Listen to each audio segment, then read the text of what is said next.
Maraqlı bir pasiyentimizi lip əməliyyatına almışıq. 30 yaşında bir xanımımızdır, qeyd edim. Göstəriş üzərində eləyirik, amma yanaşı xəstəliklər də var. Anamnestik məlumatları çox qarışıq idi. Pasiyent bizə müraciət edəndə uşaqlıq yolundan irin axması şikayəti ilə müraciət eləmişdi və qeyd edirdi ki, 2 dəfə Bartolinitdən cərrahi əməliyyat olunub, Bartolin vəzin belə deyək ki, iltihablaşmış kistasından.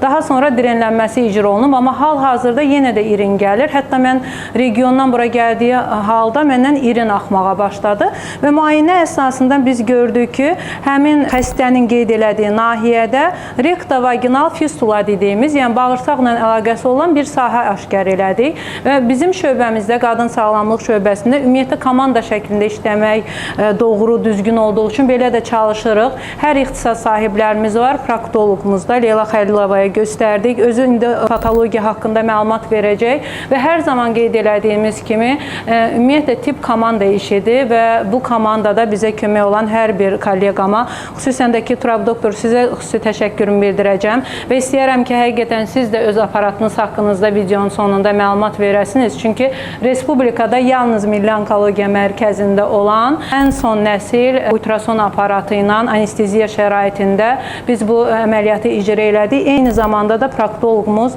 Neniyib, onu Leyla xanım özü məncə sizlərə məlumat verər.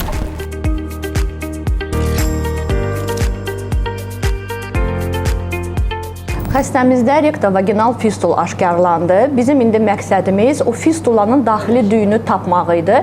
Düzün desəm bir qədər çətin iş idi. Çünki 2 dəfə Bartolinit olmuş xəstədə çapıq toxumalarda daxili fistula dəliyini tapmaq bir qədər çətin idi. Amma komanda işi olaraq biz bunu bacardıq. Turab doktor sağ olsun rektal UZI datçıqı ilə və biz praktoskopiya, zondla baxış və hətta rəngli maddə yeridərək o işin öhdəsindən gəldik. İnşallah xəstəni növbəti etapda cərrahi əməliyyata hazırlaşdıracağıq.